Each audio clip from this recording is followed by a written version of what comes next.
So as well as routing all this stuff out to get the flow and the return, the other thing that Nick and I are doing is figuring out where we're not having pipes. That's almost as crucial as working out where you are having pipes. So we're marking out, I've got the dimensions of our kitchen stuck up here. We're just buying the carcasses from Wix actually, because two reasons. One, carcasses don't really change, doesn't matter where you buy them from, there's no point wasting money on fancy carcasses. Secondly, they're one of the few kitchen suppliers that I found that supplied solid wood doors, and that was a real important thing for me. So got that, and this is what it looks like. This will be an integrated fridge, oven housing. So we're having a nice big corner larder there. There'll be a hob here, preparation space, sink, and then kind of prep space and breakfast bar there. When you are planning underfloor heating, it makes sense to do a lot of the thinking on the ground. So I've got spray paint, as you can tell.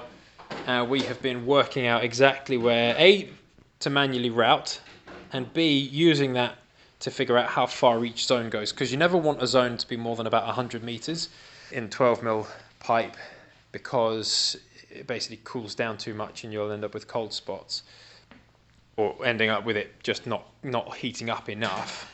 So we've mapped this out. We're going to end up having 4 zones: zone 1, zone 2, zone 3, and then the 4th zone over there. We have actually made mistakes, but as Nick said, we've made mistakes in paint. We haven't made mistakes with the pipe, which is absolutely the right way to do it. So we had miscounted slightly, and so we had the flow coming up where actually it was going to be the return. So it's a perfect example of why you should do it in paint, because now I know, okay, I'm not routing out there, I'm routing out here and here and here, etc., etc. We're also mapping and planning, because each of these distances here is 150 mil.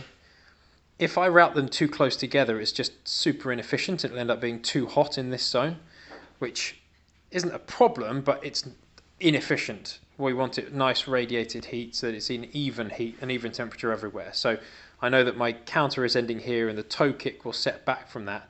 So equidistant between the toe kick and the pipe, I'll then route the channel here.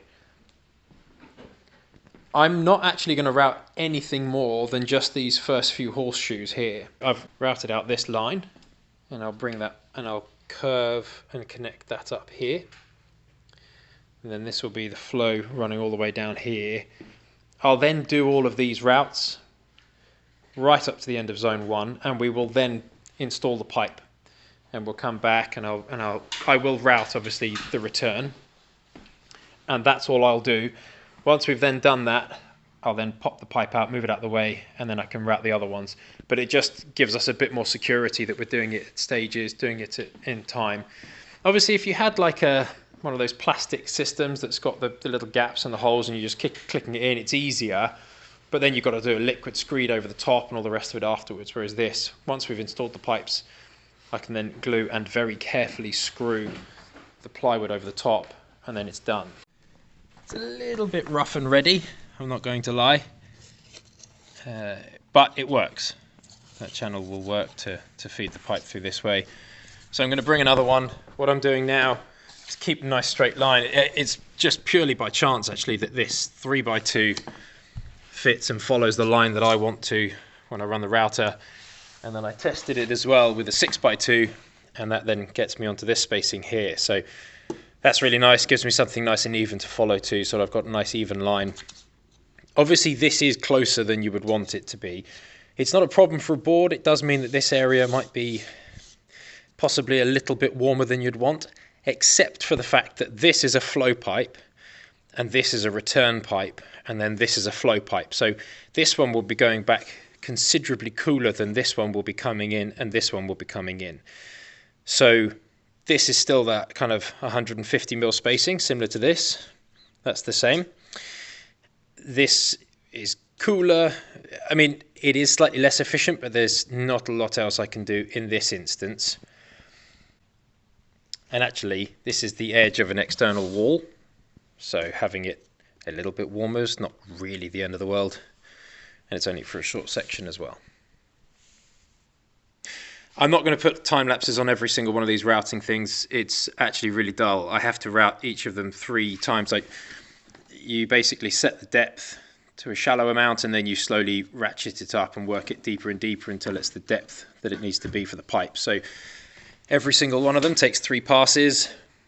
It's dull, so I'm not going to bore you with that. If you've seen it once, you've seen it a million times. I'm just going to get it done, and I'll show you what it is at the end of it. Right, it's a little rough and ready and ugly, but it works. That fits in there nicely the whole way around.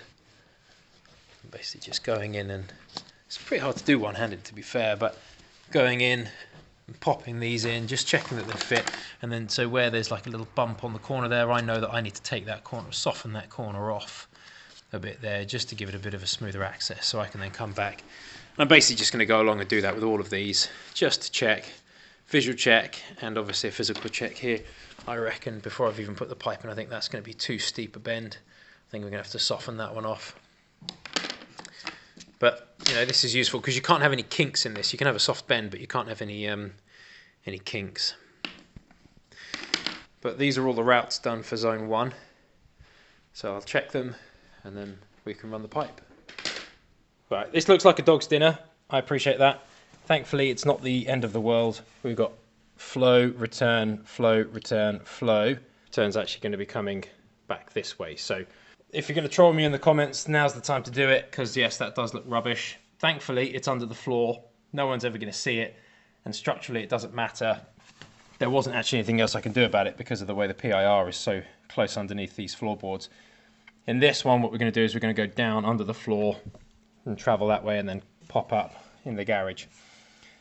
I couldn't do that here, obviously, because I've got a solid brick wall and I have got rigid PIR up close to the surface anyway. So at this bit, what I'll do is I'll just be notching out some of the PIR. Well, actually, when I put the PIR in, I'll cut it so that it accommodates the pipe and travels under there.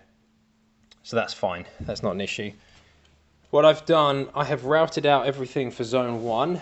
So that's the flow on here, and this will be the return here. So zone 1 is going to be heading back down this way, and then zone 2 is going to be coming up in here like this, curving around and heading off. I haven't finished routing out everything up in the kitchen up here yet. Still lots more routing out to do up here. So I'm actually going to start unspooling some cable now, reeling it out. I'll show you what I do, and then once I'm happy with that and it's all kind of locked in place, I'll then cut it, not terminate it, but cut it so it's got enough length on the pipe up that end. I'll crack on with zone number 2.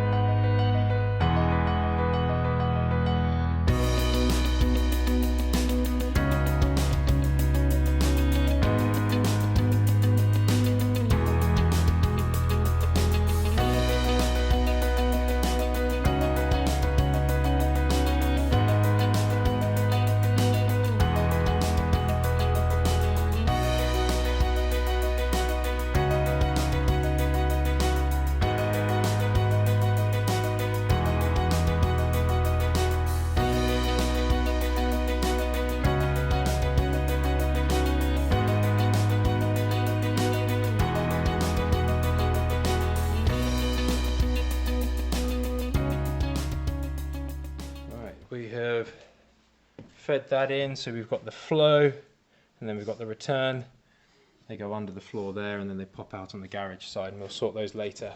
We're now just going round and just with the edge of our foot kind of in line with the pipe, pushing down like that. You'll have seen me tapping in with a hammer here at the beginning. I don't know if it was too quick on the time lapse.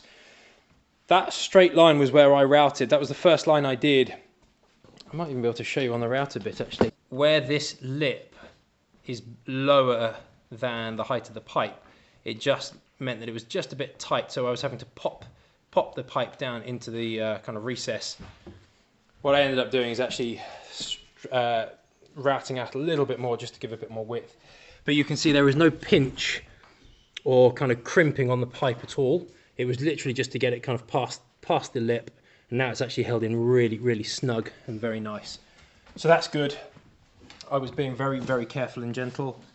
And this pipe is now nice and snug, holding itself in.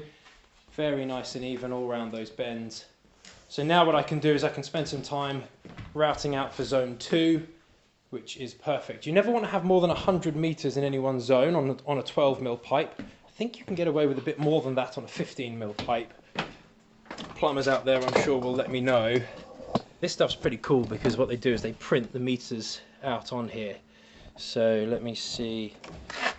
So we were at meter 87, and that will then come back up here to the manifold. So we've got plenty of length, and that's good. We're in a good shape there. So what I'm going to do, I'm going to spend some time just routing out up here for the flows and the returns along this side in the kitchen area.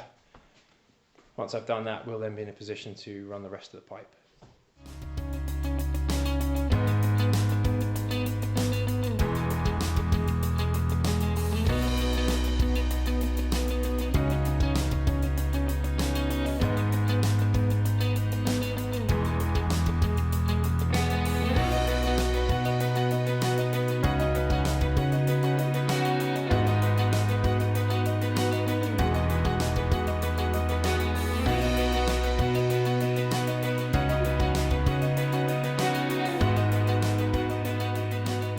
I have just finished routing out all of these sections of the floor where they needed it, along here and along here, which is great.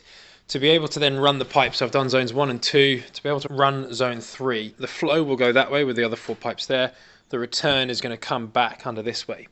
So I'm in a position now to clean out all of this, put down, I'm going to be putting mineral wool down on this bit here because it's going to be way too much of a faff with trying to do it with PIR. So I'll put some mineral wool down, and then I can cover the floor here with the OSB, and that is that. This will then be done, and I can then start building the frame for all of this, for the doorways and everything like that, which would be really nice to have that finished.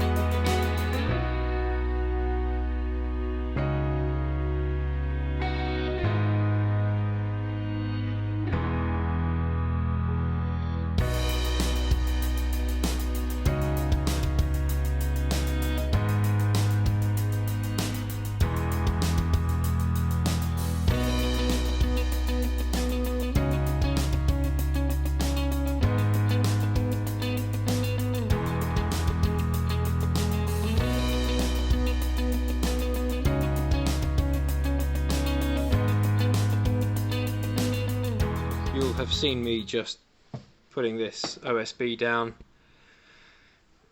Lots of space in between. This is literally just to raise the level of the floor, so it's all in line with everything else, because it's all going to be one flooring all in this area through here. I now need to put this underfloor heating down. I'm just spending a bit of time thinking. I want to talk you through my thought process, and that way you can kind of see some of the things that I'm having to contend with, I guess, deal with, consider. The flow and the return are going to come down this way. This line here is going to be the flow down this way, coming down there. I won't be able to return up this way because I've then got nowhere to come back. So that section of the floor will be the kind of entrance to the room, won't fully be heated. It'll be radiated from this bit here. So this will come down. I'm then going to have a bit of flooring in here, so it will come up here and then loop round into the toilet this way. So we'll then kind of come down and snake in and around, up and down here. And then the return back to the manifold, I've got to avoid hitting this plastic water pipe, which comes up in copper, or hitting this waste pipe here, or the condensate pipe. Now, obviously, because it snakes in and out this way, it'll be around here. So what I think I might end up doing is leaving the edge of the room as the part that doesn't have it. I'll drill a hole kind of down here around this way, heading that way. I'll then drill a hole on this side of the 9x3 that I've got here, being careful to avoid this. What I'll do is then I'll poke the hole, and I think I may even put some spare pipe in there now, so that when I lay the flooring down I've got something to aim for, and I'll put a hole down and just kind of guide it. I've got lots of offcuts of pipe that are slightly bigger and all the rest of it, so I can kind of drill and stick something in, a slightly longer section than this obviously, but you get the principle. I'll leave a guide for me here before I then put the 22mm chipboard flooring over the top. Thankfully, because of the width of this, I'll need to put 1 and a bit sheets. So this last sheet will be the bit that I kind of just place on. It'll be a perfect rectangle that fits up into that point there, and I can literally just place it on top. So I'm going to drill that hole now, drill the exit hole there. I'll feed the kind of guide pipe, as it were.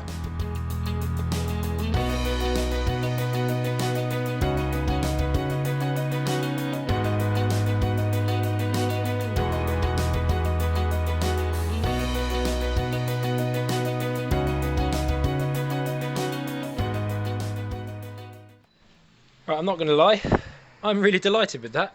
I'm really pleased with how that's come out. I completely stole this idea from Nick, the plumber, that's been working here. I'm sure many other people have done this before. It's absolutely nothing original, but first time I've done it and it's actually worked and been quite successful. Drilled a primary hole, drilled a secondary hole. Now, that part skill, part luck, but I managed to get them to line up perfectly because I had to drill one from this direction and one from this direction, and I managed to get them to line up with just a little bit of clean out needed. Part skill, part luck. I've been drilling holes for years. Anyway, that aside, I then managed to get this slightly bigger pipe, which is now the pilot. Now this is a 15mm pipe. The one that I'm using, the orange stuff, is actually only 12, but this feeds down in here really nicely. You basically just push it and it pops out the bottom there. So if I push on this end, you'll see that comes up, which is awesome.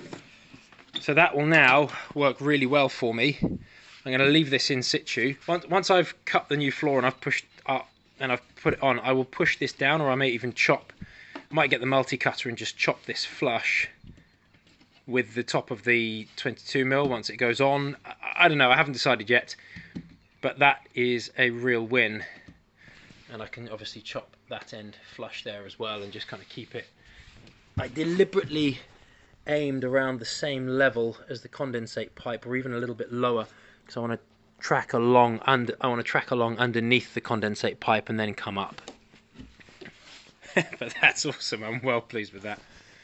And it also doesn't really matter where the pipe runs in the squiggle, because even if it comes here, I can always loop back and go down, you know, or I can try and come up here and go down. Either way, that's awesome.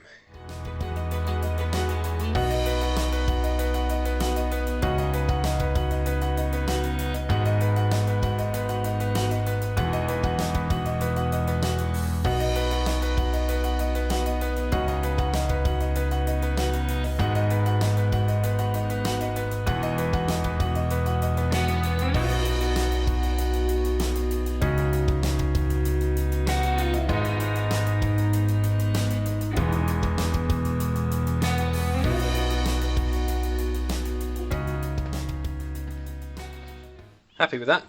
I know obviously tongue and groove didn't match up, but I was getting concerned by the number of boards I have left. I've only got 6 left, and I think I'm going to need all 6 of those for in there. So it's getting pretty tight now. Also, these matching up, lining up, doesn't matter because I've got to manually route the whole lot anyway. So it makes no difference at all. This here is beautiful. I mean, that is just so nice. It's likely that I'll probably come around the edge here and then across, but either way, I am very happy how that worked out. Nice hole there. Good bit of space around the poo pipe. It's good. I'm going to have to box around this. A bit of a nuisance, not the end of the world. Very, very few toilets don't have some form of boxing in. Even in new build stuff, you know, you got to box things in somewhere. Not a lot we can do. We weren't able to get the bend any lower or closer to the ground because we needed to have somewhere for this straight bit to come in, and that obviously attaches there. So prior to this, we were planning on actually coming above ground the whole way around, but we were able to drop it. So all we've got is this little box. It will just kind of come out like this. I'll make that later.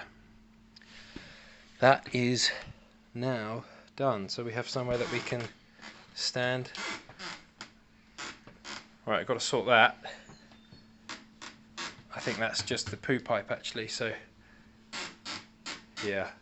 Right, got to sort that. That's going to drive me mad. Imagine every time you sit down on the Kazi. No,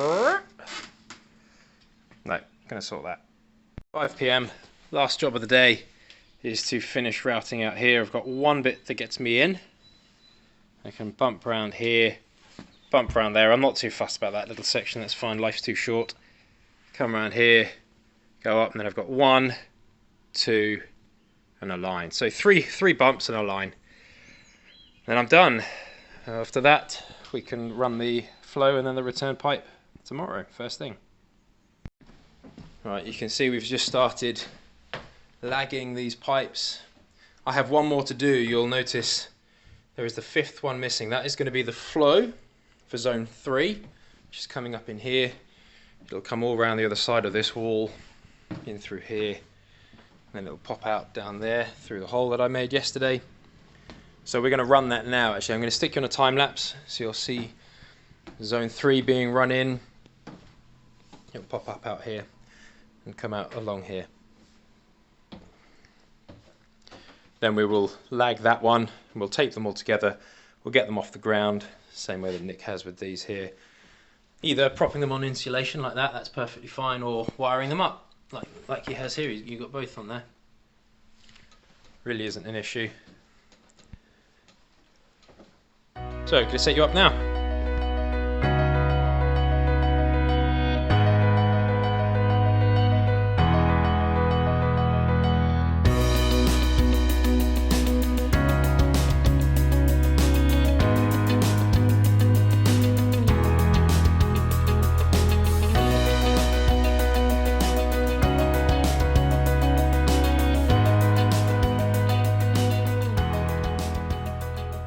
Right, so this is the last bit of the cable. This is the hole down here. So what I'm going to do is I'm going to try and straighten it out as much as I can. It'll probably pop out of here and I'll then have to put it back down, which is fine. The main thing is to get it through there without causing any kinks, and then I can feed it round. What we're doing is we are labeling them F and R so that we know what's what, zone 1, zone 2, flow and return, etc, etc. That goes down there nicely. Nice easy fall on there. The plywood will help hold that down easily enough. We can gently feed that round. Plenty of length on it left. So that's Z3 return. And we're still under 100 meters per zone. So we got to meter 285 at the end of that pipe there. So we got 500 meters on the roll because they were originally meant to be 5 zones. Nick and I consolidated some just to make it easier to run, so we had less congestion here. And this is the thing, right? So you get a plan. I'll quickly flash up on the screen now what the plan is, and you'll see on there is, I mean, it's comprehensive, but they were suggesting having holes that you drill, much like that over there actually, at different points to enter and exit the board. But it doesn't work like that for me because of the PIR and because I've got this sleeper wall here. That's a solid brick wall under there. So I had to route channels out like this, like a train network, and send them down this way. Through here I'll be able to do that little hole system, but I'll end up just pocketing them out there. But this was a much simpler system. So you can see we've labelled them like this: flow and return, flow and return. So zone 1, flow and return, zone 2, flow and return, zone 3 is just the flow, and the return is that down there. So what I can do now is I can finish lagging these, get all of this off the floor. I'm going to have a hoover out here because I'm anal. I like having it nice and clean. We're going to check that everything is done, everything is where it needs to be. Then I'm going to insulate and close up this floor, and then I can run zone 4. Nick has just made a great suggestion, and that's we're not entirely sure what pan we're having here. I originally was going to route here, and then I thought, no, I'll bring it back. I brought it back, and he's saying I should have brought it back a bit further. But then also we haven't got any heat on this side because of the way the pipes wriggle. So what I'm going to do is I'm going to go rogue, and I'm going to route this line out here, and I'll take it up into this channel, and then I'll just come across in one long band, and then I'll bring it back down to here. So that way, when you're... Oh, lovely. That way when you're sat on the pan, you've got a nice even heat across the front of your feet there. Very nice. Thanks, kids.